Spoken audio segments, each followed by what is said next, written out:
Greetings, folks, and welcome to the podcast. My name is Rob Breakenridge. Thank you for joining us. A lot of news to get to this week, but I do want to start with the news heading into the August long weekend and the final month of summer and the potential for some major travel disruption. WestJet has issued a lockout notice after flight attendants issued a strike notice. We could see flight attendants off the job by Sunday. As we record this, both sides say talks are still happening. But certainly we see the potential for some labor disruption on the horizon, which could mean massive travel disruption for thousands of Canadians. So joining us for more on this situation, the rights that passengers have in a situation like this, maybe how people should try to navigate this uncertainty, we're very pleased to be joined here by Dr. Gabor Lukacs. He is founder and president of Air Passenger Rights, much more at airpassengerrights.ca. Gabor, so great to have you with us here. It's great to be with you, Rob. So a lot of uncertainty is mentioned as we head into the weekend of the potential of some labor disruption. I know it's a lot of stress for travelers, not knowing if their flights are going to go ahead, not knowing if they should take steps themselves to cancel or make changes. What's your advice here to travelers, first of all? For now, I recommend passengers to stay put. Until such time as your flights have been canceled, you are at the airline's mercy. They may offer you some goodwill gesture to change your flight, maybe to take a future credit and not travel or cancel your flight. But ultimately, you are not within the four corners of air passenger protection regulations or the Montreal Convention, which are the two main instruments that would protect you if and when your flight is canceled. Right. So if it's the airline that cancels the flight, that means those protections then would kick in for travelers. That's right. So, as with many things in law, there has to be a triggering event for your protection to become effective. And with most of the rights that we have as passengers, the triggering event is when your flight is canceled by the airline. Just because you may be concerned, as you may expect or anticipate a flight to be concerned, that's not a triggering event defined by the law. So, if indeed there is a lockout or a strike and flights are canceled, what is the obligation on the part of the airline then? Once the strike is ongoing, then the airline has different obligations for flights entirely within Canada and for flights that are part of an international itinerary when you cross as part of your itinerary an international border. For a flight or travel entirely within Canada, your only protection is Canada's very problematic air passenger protection regulations. And under the air passenger protection regulations, once a strike is ongoing, it is deemed to be similar to a snowstorm or a volcanic eruption. It is deemed to be something outside the carrier's control, even though it is the airline's own employees that are striking, and it is the airline's labor management issues and labor relations issues that is causing the strike. So in those situations, your only right is to a choice between a rebooking on the airline's own or competitor airlines' next available flights with some parameters in the fine print, or you can insist on a full refund in the original form of payment of your airfare.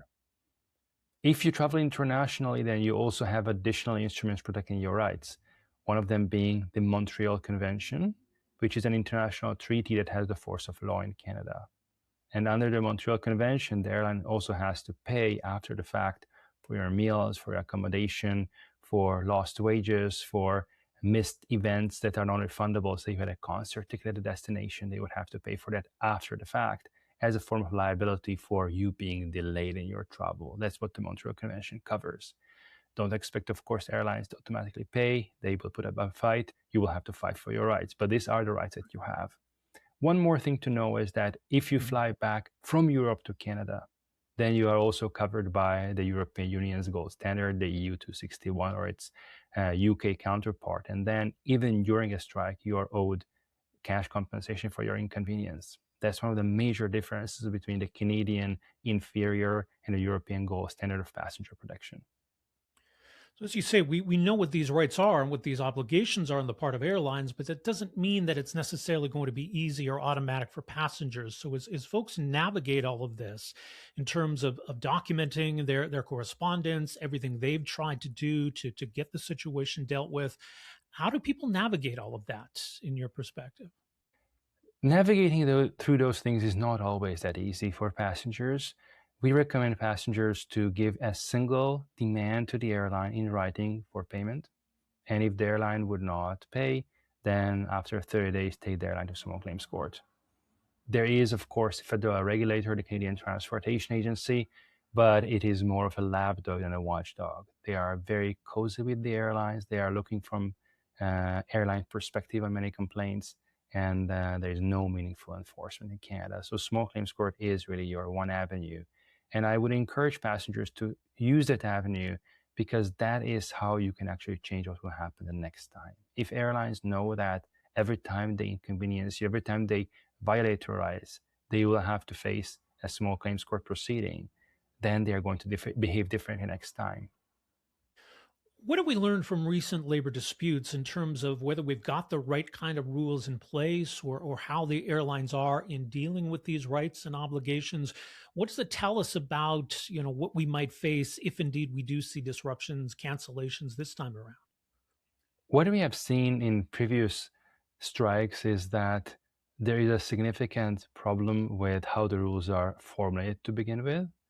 And there is even a bigger problem with no consequences for the airlines, no meaningful consequences for airlines that break the rules.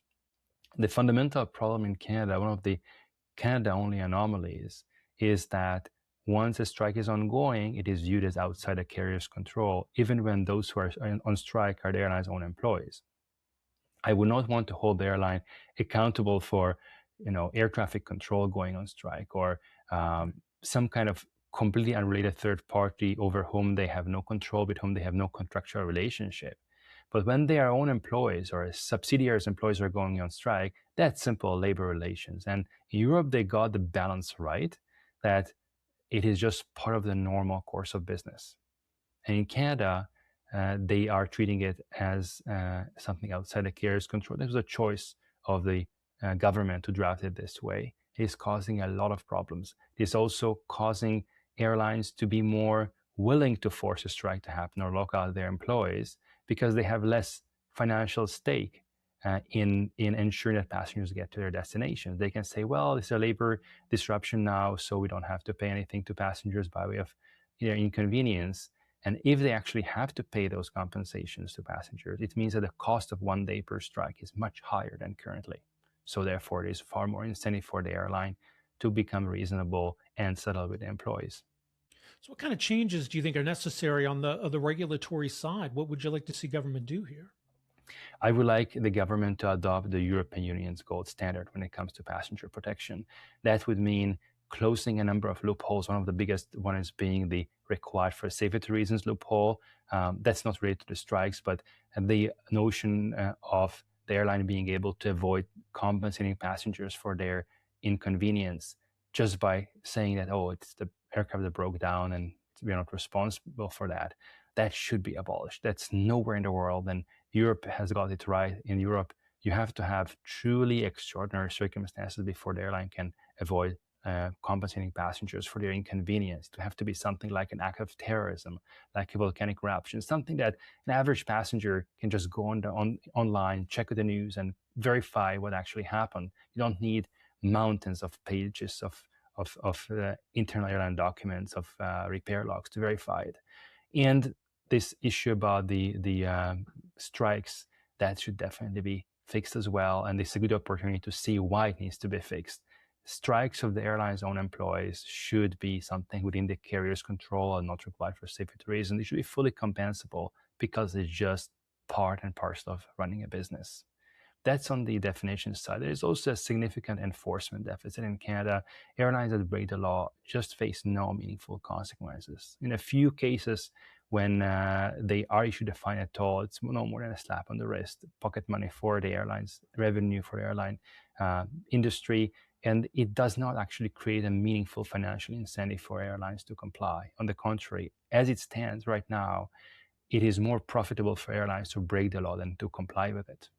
You've been doing this a long time, years fighting for better regulations, more protection for passenger rights. Are we in a better position now, at least, than maybe we were 10 or 20 years ago around these issues? What has fundamentally changed is that passengers are asking the right questions. There is far more awareness about the issue. So a passenger, say 10, 20 years ago, would just take what the airline was saying for face value and say, oh, well, these are the rules, because that's how you would always be presented with it. Whenever you go to an airline counter, they are going to tell you, we're sorry, we are following our policies. Our policies say you're out of luck. Today, passengers are more willing to ask the question, is it really accurate? Are these really my rights, or do I have additional rights? And that's a progress, although it's an infinitesimal one. In Europe, there's a lot of progress happening. You may know that not only that they have the gold standard for passenger protection, but just this summer they agreed to upgrade the gold standard for even further protection for passengers, even better protection, uh, eliminating even some junk fees, requiring airlines to allow some minimal carry-on, will be legislated. So there's far more awareness there to consumer protection and far more appetite to enforce it, even though even that system is not perfect. But we have a lot to catch up to. All right. So in the meantime, we'll see what happens over the next few days. But as you say, and I'm sure passengers are watching all of this closely, but keep an eye on what's happening, document everything. And I guess if possible, then, as you say, just sort of sit tight for now. That's right. That's right. And documentation is a very important point, Rob. I would recommend passengers to record their conversations with the airlines, take photos, videos, because what you record today will be evidence tomorrow in court. All right. Well, some important insight. If folks want to learn more about any of this, much more at airpassengerrights.ca. And again, we'll see what happens in the days ahead. Gabor, appreciate your insight and perspective on this. Thanks again for making some time for us here. Thank you very much for having me, Rob. All right. Thanks again to Gabor Lukacs. Again, he is founder and president of Air Passenger Rights, airpassengerrights.ca. As mentioned, this is something he's been focused on for a very long time, highlighting the need for better passenger protections and also making sure that air passengers know their rights, know the obligations that airlines have to deal with these kinds of situations. So as things stand, as of Friday morning, WestJet says they are in active talks with the union representing flight attendants. As mentioned, flight attendants have issued strike notice. The airline has issued lockout notice. If nothing is reached, we could see flight attendants off the job as early as Sunday. And again, as of Friday morning, no flights have been canceled. But obviously, for anybody with travel plans, with flights, it's a very nervy time. Not knowing what to do, not knowing if your flight's going to be disrupted.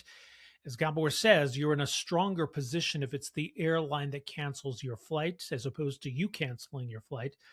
But some people, depending on their situation, might not have that kind of flexibility to wait and see what happens. I think for those who are at home needing to travel somewhere, it's a little bit different than if you're away somewhere and you need to get home. We're all watching all of this very closely, the potential for some major travel disruption as we head into this August long weekend and the final month of the summer break. So we'll keep a close eye on that. And what's interesting too is that, it seems like there is a lot of public support, I think, here for the flight attendants and their concerns and their demands. Even saw that reflected in the statement put out by the Conservative Party and how or whether the government should respond. And that's going to potentially be an issue if indeed we get into some labor disruption. Does the federal government need to intervene to get flight attendants back to work? And if so, what does that look like? Back to work legislation or forced mediation between the two sides. So anyway, we're still not at that point. But it is interesting to know kind of where opinion is at on this dispute and what, if anything, that means for how WestJet decides to respond. Anyway, a few other stories to get to from this week. A little bit quiet out there in these summer months, but it was of note we had the Prime Minister in Alberta this week. A press conference with Alberta Premier Danielle Smith. This was in Red Deer, and it was to announce some new support for housing construction in Alberta. But a couple of big issues casting a shadow over all of this, and some important comments from the Prime Minister and the Premier as well on these issues. One of them, and this flows from what we talked about last week, and we had the First Minister's meeting recently in Prince Edward Island as the Prime Minister and the Premiers gathered to talk about new tariffs being imposed by the Americans on Canadian goods, how or whether to respond to that. And it's pretty clear the federal government is waiting to see if indeed these tariffs go ahead. There was a 30-day window first announced by the Americans. And so the prime minister has indicated he doesn't want to tip his hand in terms of a potential response. We'll wait and see what happens with these tariffs. But as we saw a year and a half ago, we're seeing it again, in terms of possible retaliation. I think there are a lot of people looking at what Canada sends to the United States, where there's some potential points of leverage in terms of we could tax or restrict in terms of product going to the United States. And one of the obvious ones would be oil. Is there the potential that a possible retaliation from Canada might involve an export tax or even some limits on Canadian oil going to the United States? Clearly, that's something that Alberta would be very concerned about. It's something that the premier spoke out against last year, something that the premier is once again speaking out against now, which is understandable. I think there's a lot of risk in that kind of a strategy in terms of the economic impact, in terms of the backlash. Don't forget that as it stands now, a lot of the Alberta oil that goes to Ontario and by extension to Quebec passes through the United States. So do we want to risk disrupting that to try to send a message, because we could end up hurting ourselves in the process? So I think some understandable nervousness and concern about that possible avenue. But the Prime Minister was asked about that issue this week, speaking in Red Deer. It seemed to indicate it's not really something he's interested in exploring. We're 3 weeks away from the August deadline. My colleagues, Janice Charette, who's our chief trade negotiator, and Minister LeBlanc, the relevant minister, are both in Washington now, so they're engaging with their counterparts. Look, we will. First and foremost, we're engaged in those negotiations to look to find a mutually beneficial solution, and we're only going to accept a solution that works for Canadians. We have lots of options of what we would do if that's not there, both positive in terms of supporting the economy and also addressing other issues, but I'm not going to be drawn on what we're going to do. We're going to focus now on building towards an agreement if an agreement is possible. Okay, so the Prime Minister not completely ruling it out or completely closing the door on that, but really seeming to indicate there that that's not something they think makes a lot of sense in terms of a response to these tariffs.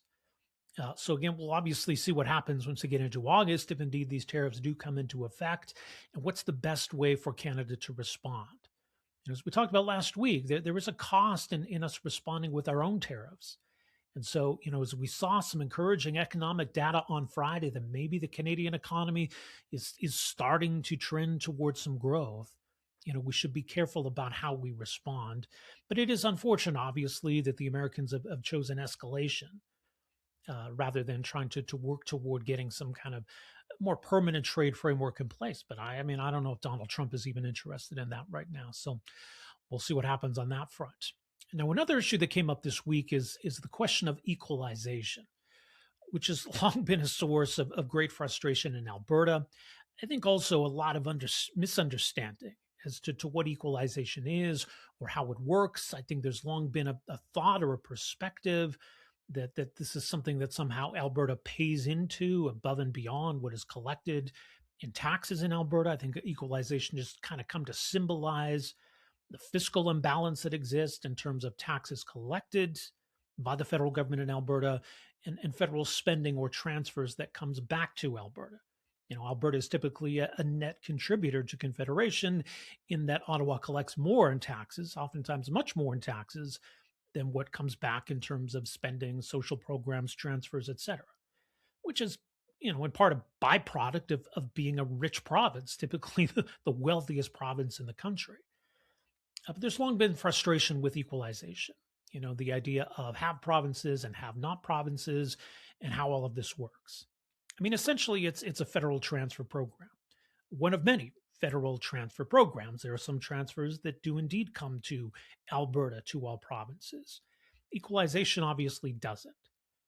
The point of equalization is to try to ensure that provinces, that there's some comparable level when it comes to the delivery of social programs and services.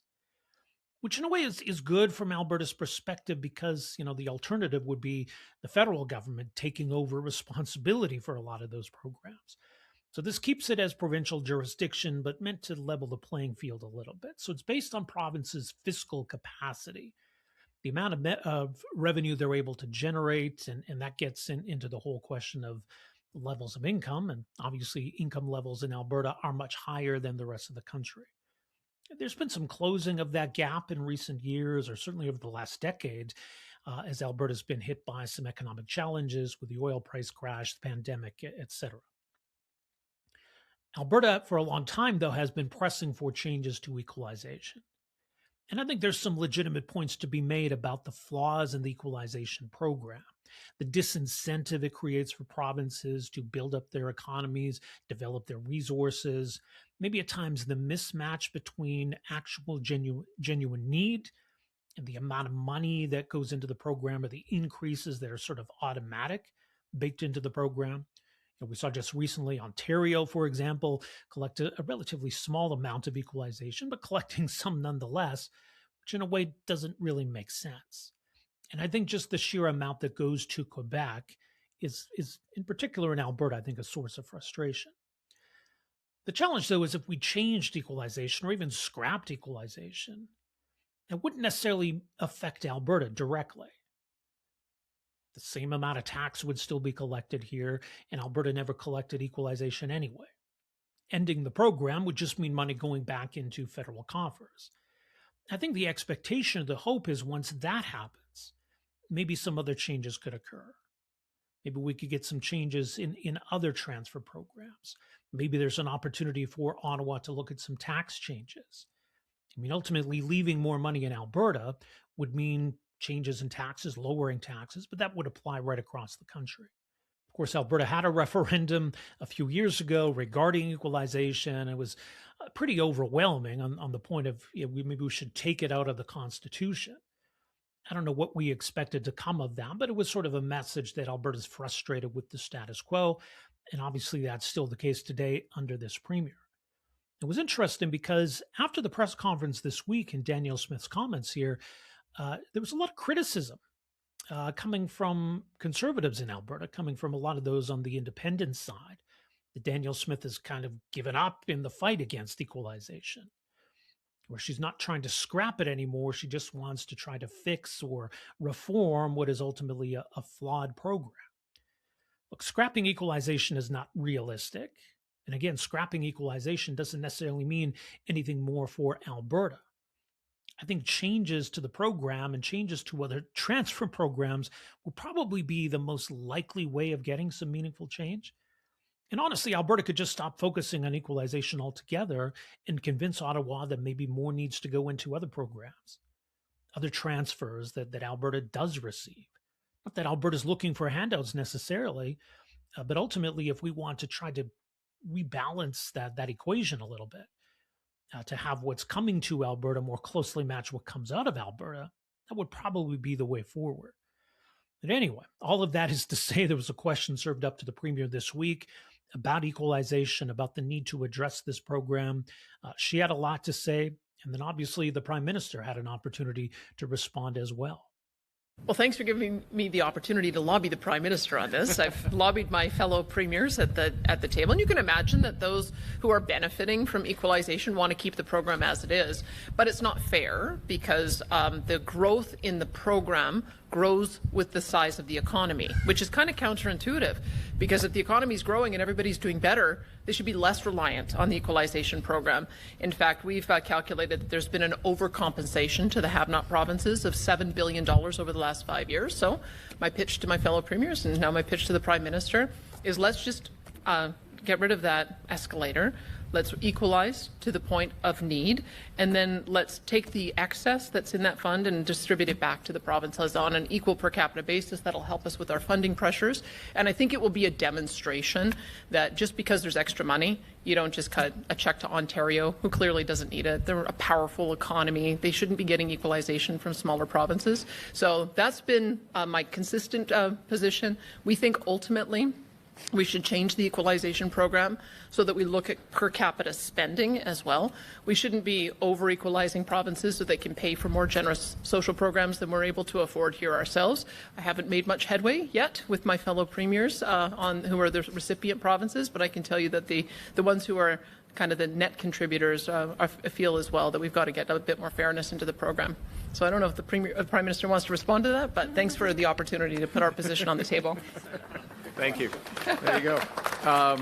Well, he did say it was for both of us, and he just sort of nice little softball straight across the plate there, telegraphed.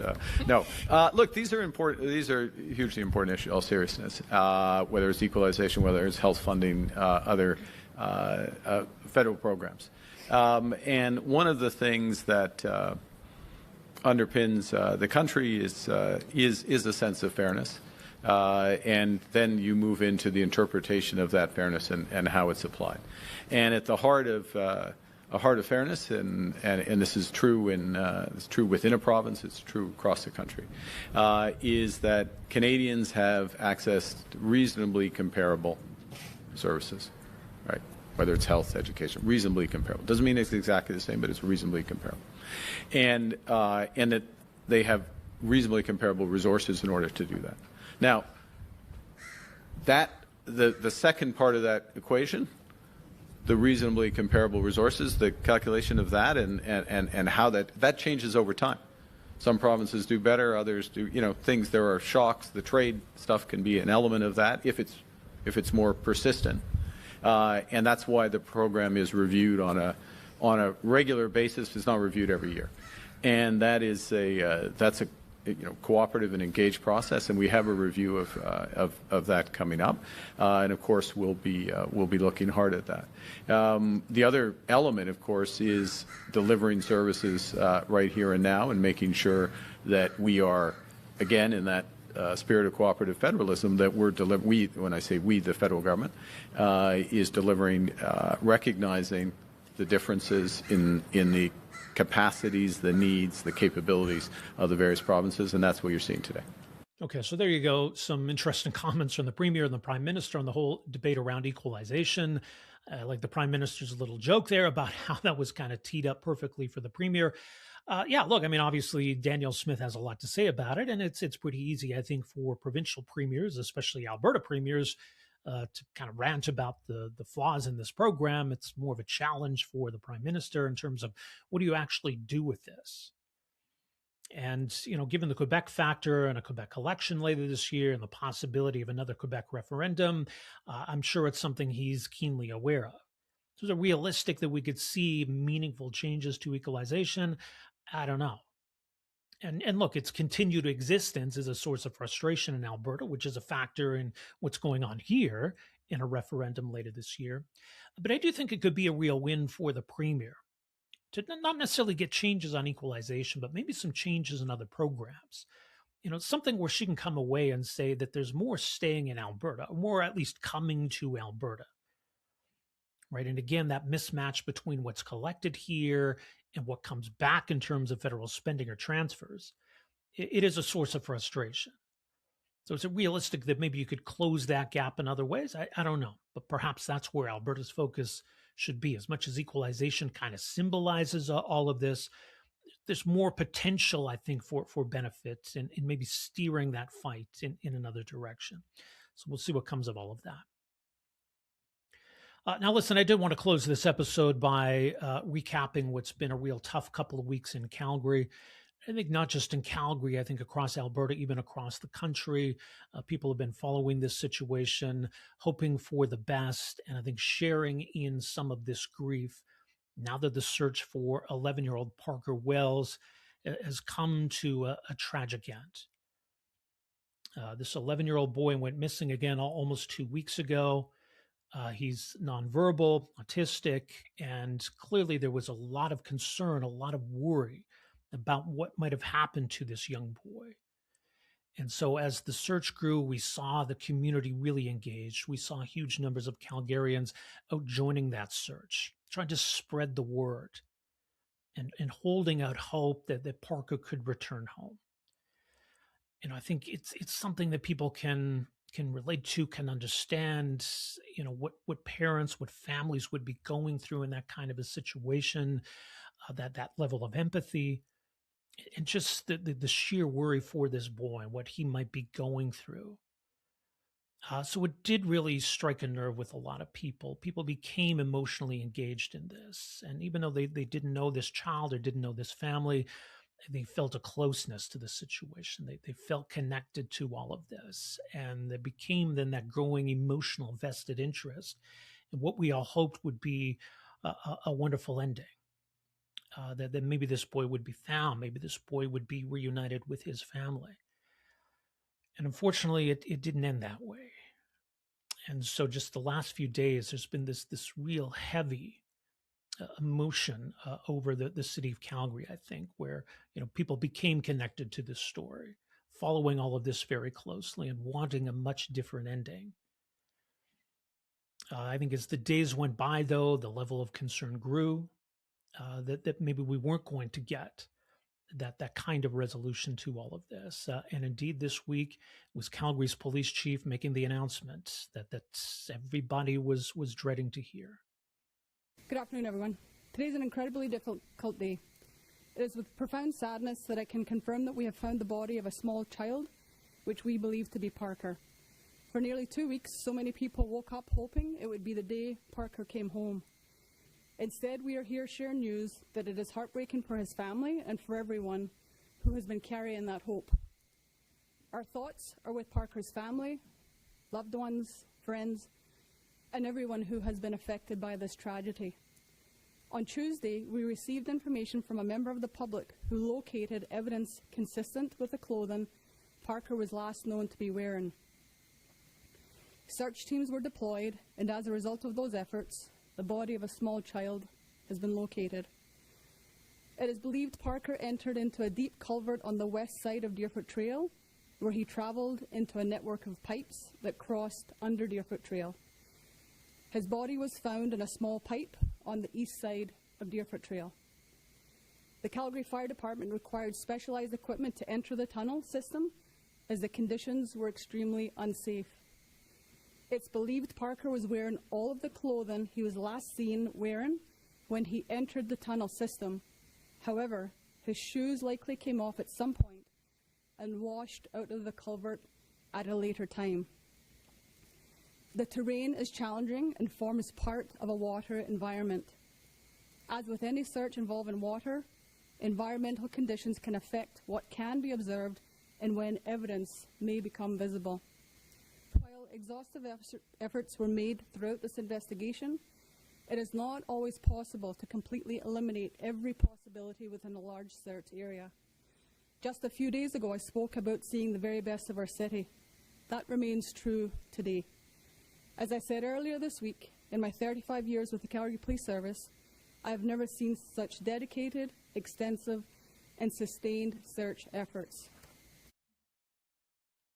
Okay, so that was Calgary's Police Chief Katie McClellan delivering the news this week that really nobody wanted to hear, and obviously the news that she didn't want to deliver. We all hope for a much different outcome to all of this, and unfortunately that was not to be. So a very difficult day for the Calgary Police Service, for everybody involved in this, for the city of Calgary and everybody who's been following all of this very closely, but especially obviously to Parker's family. And our hearts, everybody's hearts go out to the family and everything they're surely dealing with through the last couple of weeks and all of that fear and uncertainty and now what they're dealing with in the aftermath of this discovery and mourning their son. So as much as I think people can have that level of empathy or try to put themselves in the shoes of the family and what they must be going through, it's really impossible to know what that's like. So again, I think everybody's thoughts are with the family and thinking of them through this very difficult time. We have seen across Calgary various memorials going up, tributes going up to 11-year-old Parker Wells. I think there's going to be a lasting impact from all of this. And again, in a way, it did kind of bring the city together to try to rally around this. And that level of connection, I think there was some value in that and some good in that sense of what we saw just over the last couple of weeks. There was something else that the Calgary police released this week, and this was recorded before confirmation that Parker's body had been found. It was a message recorded by Parker's parents, talking about all of this, talking about their son, their connection to their son, and also just, responding to the incredible outpouring of support from the community. So just as we wrap up this episode of the program, I wanted to let you hear this, the message from Parker's parents, a very personal message, obviously, but I think also a way of reaching out and a message of thanks to everybody who was involved in this and following all of this. Hi, I'm Parker's mommy. Hi, I'm Parker's daddy. Everyone relates to having a missing child, but for a child from the special needs community it really hits hard.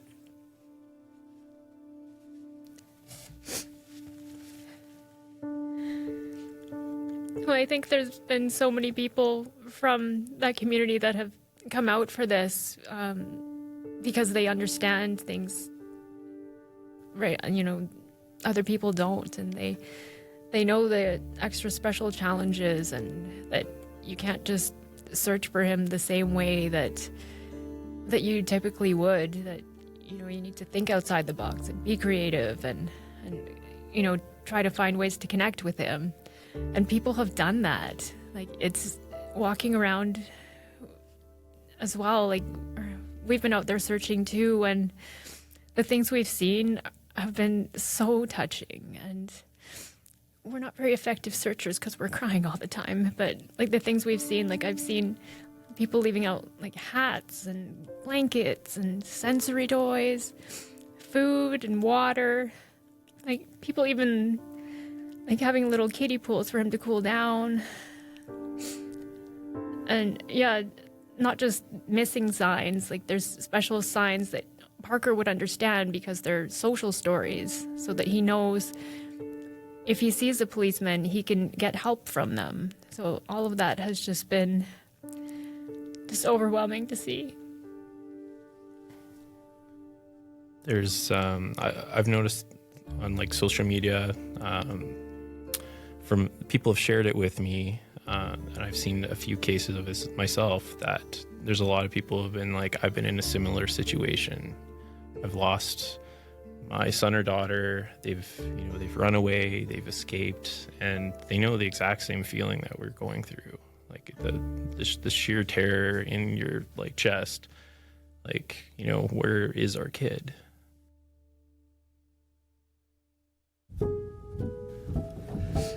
Yeah, like Parker, he's a lovable, quirky 11-year-old with severe autism. For him, the world is a really loud, confusing, chaotic place for him. He wears headphones all the time to help dampen that, to help make it, more tolerable. Parker loves animals from a distance, on his own terms. He loves music, as we've seen in the community with the police playing Disney songs. He just lights up with music.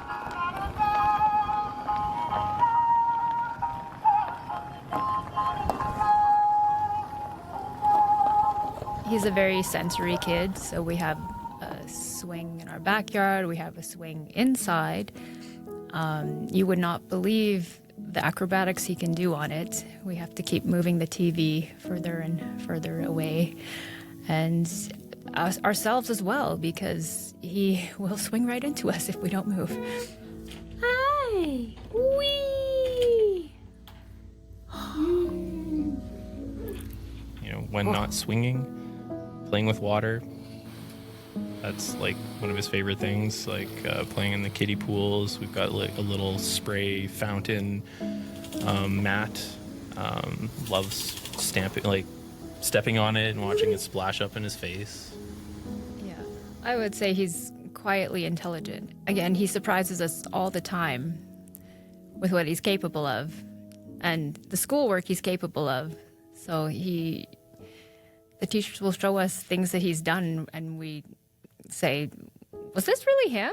But No, he's you can't underestimate him. It's meant the world to us. Like seeing all those people out searching, and like every time we walk by, people have got like Bluetooth speakers out and they've got like different Disney songs playing, and you're like, oh, they've got, Lion King, or oh, it's like Aladdin, and it's like we usually kind of break down crying after they go past, but like just how much people care, it's been incredible. Like they've it absolutely means like the world to us that so many people care, and like seeing all those people out walking, dedicating their time to like somebody else's kid, a complete stranger in most cases, like absolutely incredible. I honestly don't think we have a word in English to properly express just how like overwhelmingly grateful and like appreciative we are of everybody coming out and coming together like this. Like, there's a reason that Calgary is always on those lists of the best cities to live in, and like this is it. We have seen all kinds of people, young, old, different cultures, different walks of life. Like everybody is out there, and they're searching in the hot summer weather, the hot smoky summer weather, night and day, like in their cars, on their bikes, on foot, like in tall grass, like close to the creeks, like over the hills, like everywhere, just everywhere. Thank you. Thank you for coming out, and like thank you doesn't seem like it's enough. We just can't believe the response and how everyone has come forward to help, and it means so much.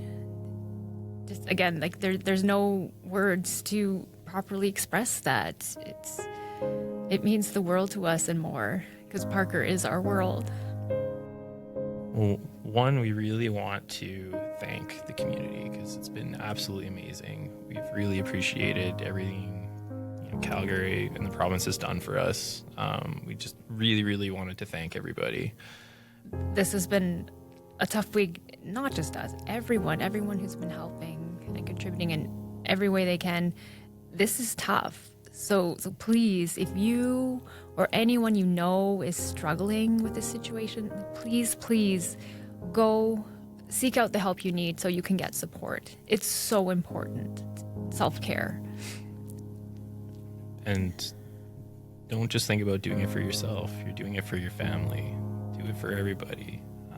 We say the same thing to our family as well. Seek help, not just for yourself, but for everybody around you.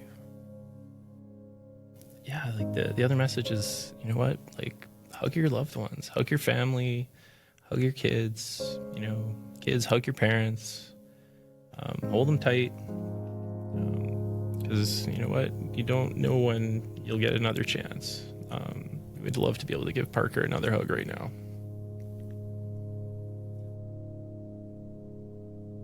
Okay, so a very emotional message there, obviously, from Parker's parents. Our hearts go out to them, our condolences to the parents, to the family, everybody affected by this situation. But something that became a real rallying point for Calgarians and a concerted effort to try to find this child and bring him home. And it was clearly not the outcome that everybody was hoping for. So again, condolences to everybody affected by this, and all the best to Parker's family. That's where we'll leave it for this episode of the Rob Breakenridge Show. Again, our website, robbreakenridge.ca. We'll be back with a new episode for you next week. All the best. Take care. Hey, folks, thanks for watching and listening. You can find us at robbreakenridge.ca. Also, make sure you hit that subscribe button below and stay connected with the Rob Breakenridge Show.